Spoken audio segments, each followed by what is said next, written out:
Saguaro. Saguaro National Park. Oh. Big cactuses. Absolutely. So we'll see how big it is. We should take a lap thing so we can see how big the loop is. We can do that. So we've arrived at our destination of Saguaro. You've arrived at your destination. Yes. So we're gonna see. It was only about 14.5 kilometers to get here. So we'll see how many kilometers it is because there's like a big loop inside. And we'll see how far it is. I'm guessing 30. Roughly 30. Yeah. 30 kilometers. I gotta go pee first though. There we go.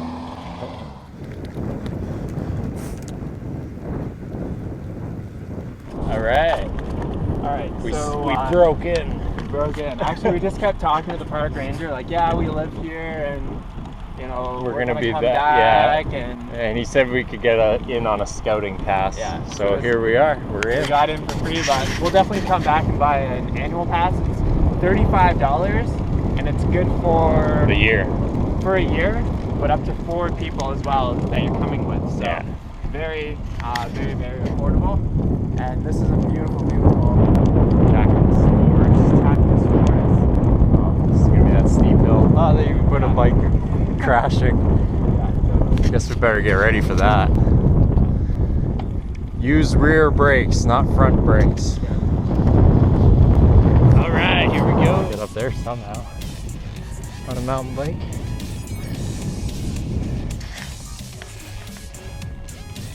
Coming up the big climb.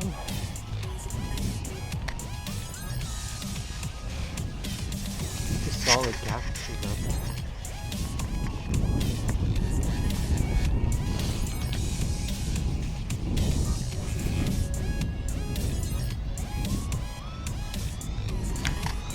Jumping cars.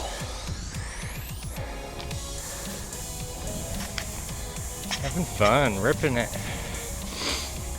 Strava!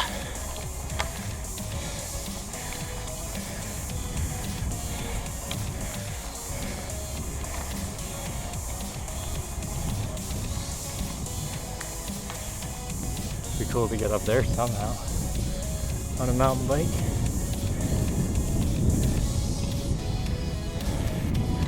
Party on.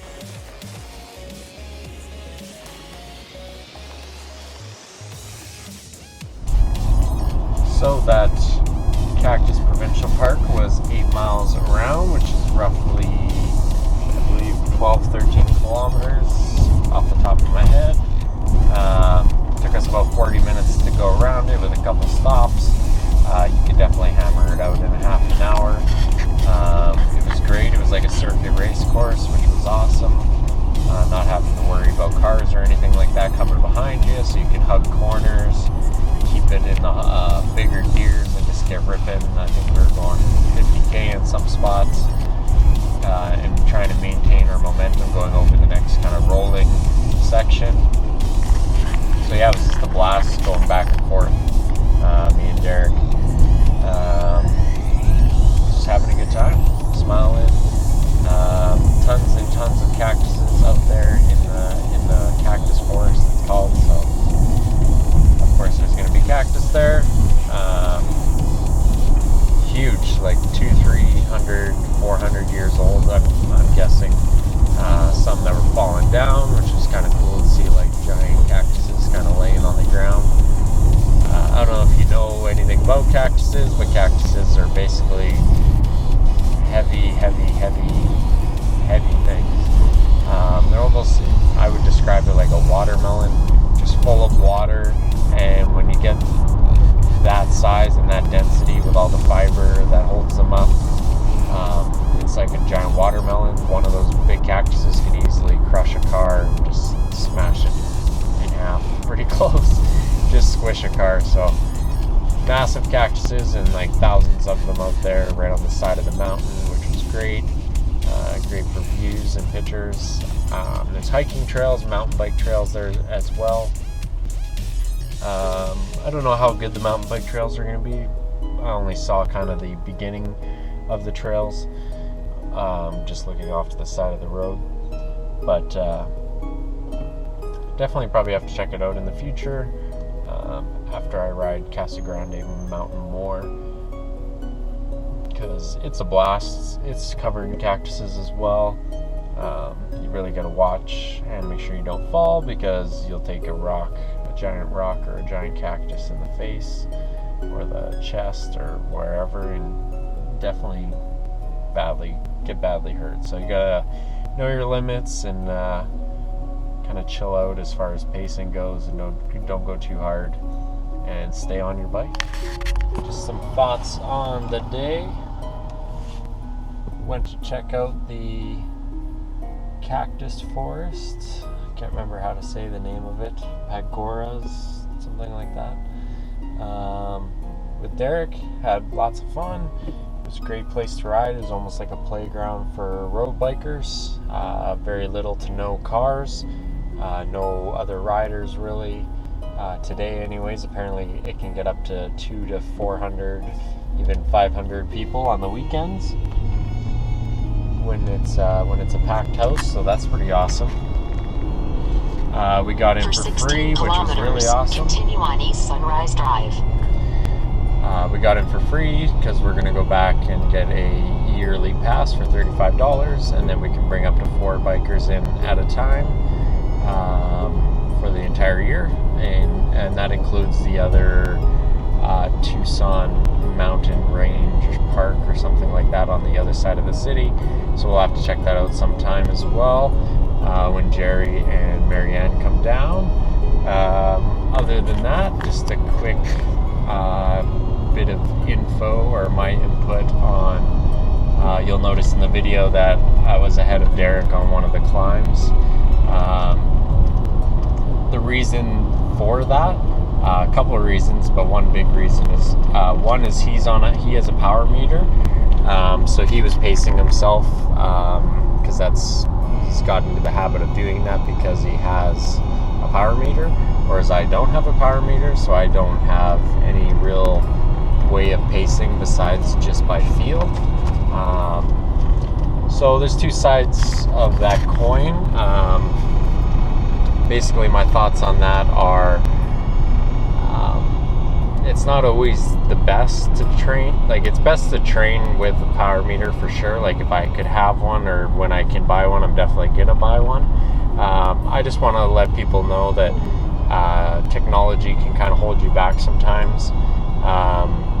Not that it was holding Derek back today or anything like that.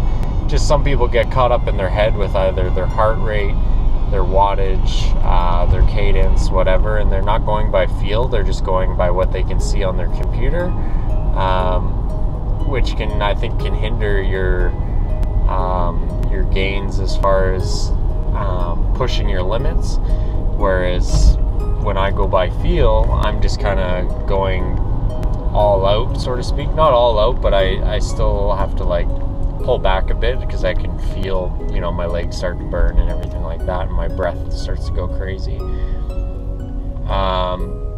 But I think sometimes having tools like heart rate monitors and power meters on all the time can hinder your progress, because you're always getting scared of kind of the unknown. So for example, your legs start to burn, so you back off a bit.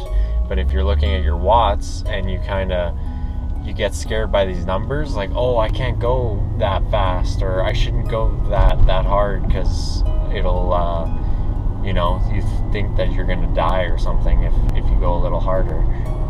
It's only really gonna matter over time, in like super long rides, like 3-4 hour rides.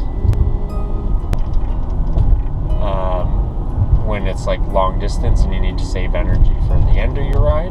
But if you're only going out for 50, 60, 70, even 80K, it'd be good idea to shut your power meter off, or take it off your display screen on your Garmin, so that you're just going off of feel a little bit, and you'd be surprised that you can push your limits a little further sometimes, because you're not scared, because your heart rate gets over 150 or 160 or whatever scares you when it comes to wattage and data.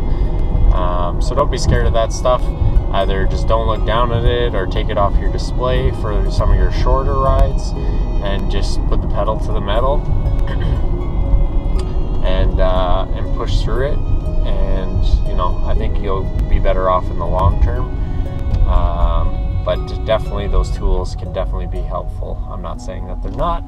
I'm just saying that you can go off feeling sometimes too, and don't get scared by numbers, because you should be progressing, or at least peaking once a year or twice a year, depending on how your schedule is. So something to work on. So another thing was Derek has a few more gears than I do.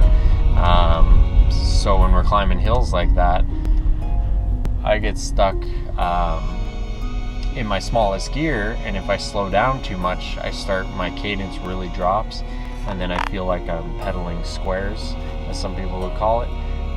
So you're really just sluggish, and you almost have to stand up to pedal because you've lost your cadence. So the reason I accelerate ahead on a lot of those hills is because Derek has a 30 and a 32 chainring on the back on the cassette, and I only have a 28 for now. I'm going to be upgrading once I wear that one out, but that's also part of it as well. So I need to keep my cadence up. I need to keep the pedals moving at a certain speed and cadence, which, because I have less teeth on the cassette, my bike's just going to go faster. It's kind of just the way it is. That's what chain rings and cassettes and everything are all about, and that's why changing gears changes things. So that's the second part of it. Other than that, it was great to spend the day with those guys again. Definitely look forward. We're going to hang out again tomorrow. We have a little surprise for you guys. So that's going to be pretty cool. We're going to go on a little field trip, and hopefully we can get a little bit of footage there. If not, we'll take some pictures and we'll talk about it after.